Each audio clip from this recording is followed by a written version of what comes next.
Hi there guys, I'm back with another one of my 8K high quality 360 VR tours, and this time I'm in both Cambodia and Vietnam. An amazing trip I just went on covering both of these countries. Now this VR tour is not going to cover everywhere I went because that would simply be too long. Went to about 12 different cities, 12 different places.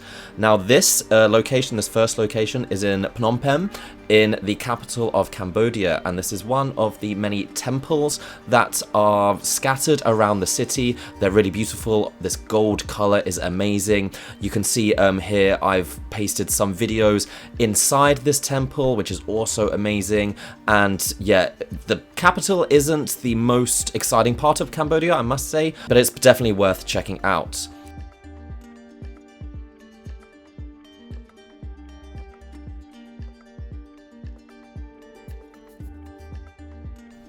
The most impressive part of Cambodia, without a doubt, is the Angkor Wat, which is where I am right now. This video is taken inside the Angkor Wat in the main temple, and it is truly amazing. It's a landmark that I've known about since I was a kid. I had a poster of it in my bedroom, and it was just really amazing to be in such a iconic location, one of the wonders of the world.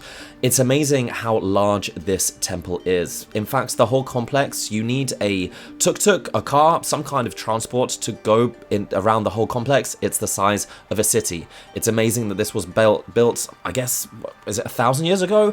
Basically very, very long time ago, and apparently I learnt on this trip using over 4,000 elephants to drag these massive stones and build these huge temples, which are just simply amazing. Like, I could not get over the scale and the detail, and to be honest, how well preserved they are.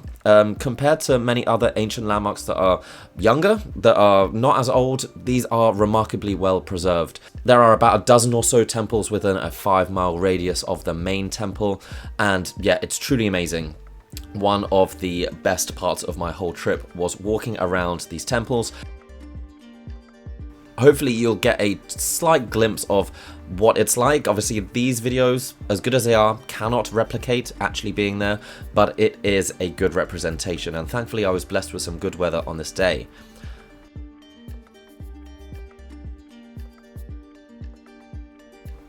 Now, some of these temples have been used in films in the past, in movies, and this one in particular, which we are outside now, was used to make one of the Tomb Raider films, one of the older ones with Angelina Jolie, and this was something that was pointed out to us by our tour guide,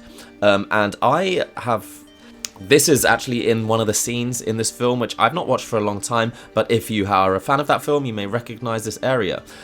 So I cannot stress how cool the Angkor Wat is. Half of Cambodia is named after it, and in fact a slight bit of history is that much of it wasn't discovered until fairly recently.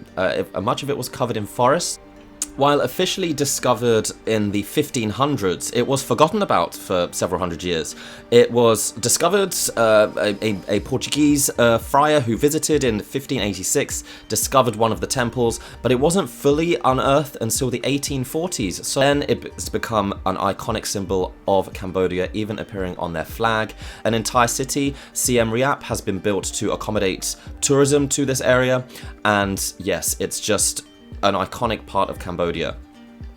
Unfortunately, one of the other things Cambodia is known for is their brutal civil war, but miraculously the temples survived. They survived relatively unscathed, and no damage really to the main temple. So despite the fact that the country was in a civil war for decades, this area was still considered sacred, still considered worth saving, still considered worth preserving, even in the darkest times of this country's history.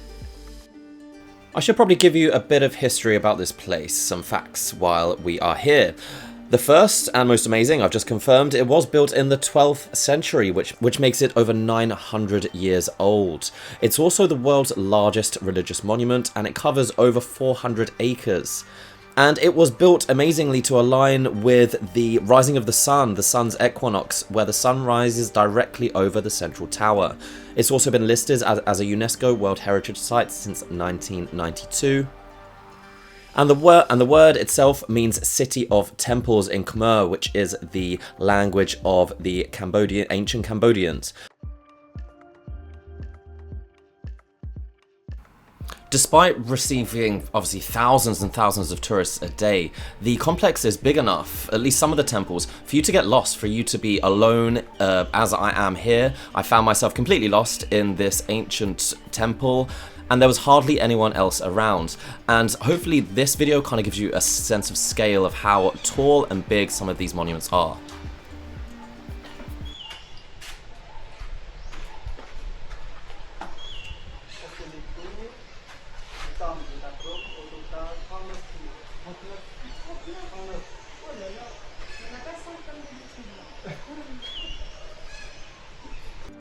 So now we're going to switch over to Vietnam, and we're in Ho Chi Minh City, also known as Saigon.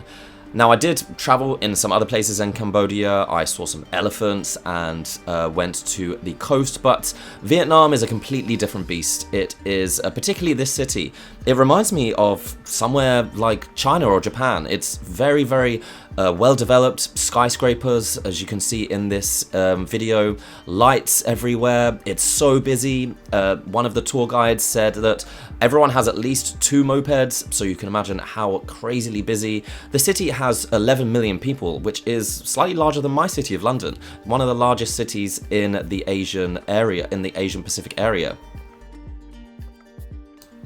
This city used to be named Saigon, that's its more popular name, I guess, but when Ho Chi Minh, the leader and founder of North Vietnam, was able to defeat the South Vietnamese reunited the country and then renamed Saigon after him. Now it's called Ho Chi Minh City. However, you will still find many people using the term Saigon colloquially, and many of the street signs and names still use Saigon as well, but you're free to use either of those names. No one's going to bother you either way. One of the most unique parts of Saigon, Ho Chi Minh City, is this area here. It's the nightlife district, and you're about to see how crazy it can be, how obsessed with lights and sounds that Vietnam is, particularly in this bustling city. There are just all kinds of city lights. It puts Times Square to shame even. And this is one of the cooler places that I went, and you're going to see in a second. We're going to walk down and how crazy it can be.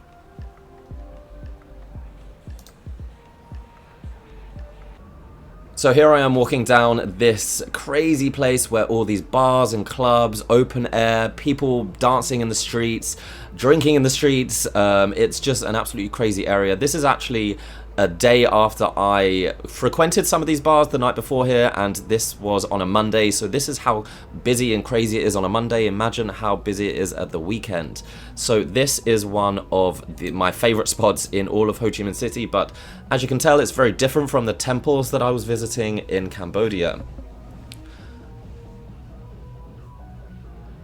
Now, I really recommend Ho Chi Minh City to anyone who's visiting Vietnam. It is really a unique experience. It's an incredibly modern and diverse city. There's a great mix of modern and colonial architecture from when the French used to rule this area. Some of the buildings remain, and they are quite beautiful.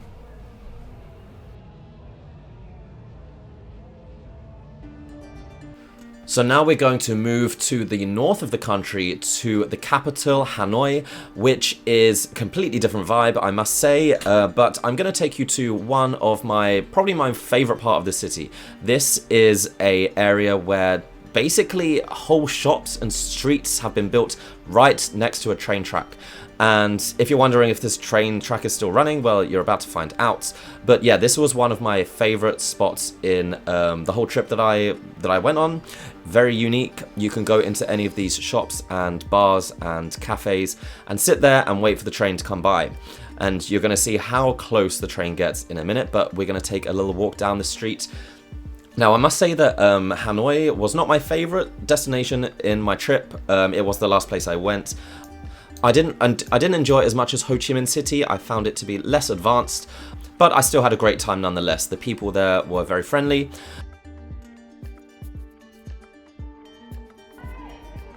So, as I mentioned, we're going to see how close these trains really get.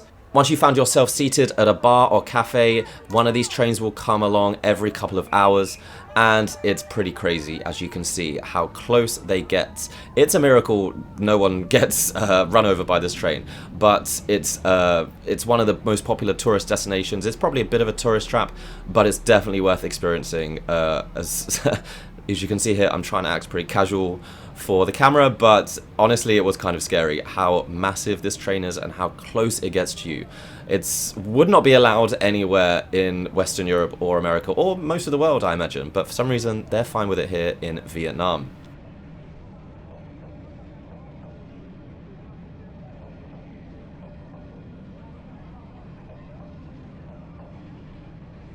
Okay guys, so that's it. That's my quick whirlwind tour around some of my highlights of Cambodia and Vietnam. I must stress that this is literally like 5% of what I saw in these two countries. They are amazing. I fully recommend visiting. So I hope you've enjoyed this. If you did, give it a like. Let me know what you thought of this video. And if you want to know how to make these kind of videos, check out the link below and you'll see I have a course that teaches you how to do that. But until next time guys, I'll see you around. Bye.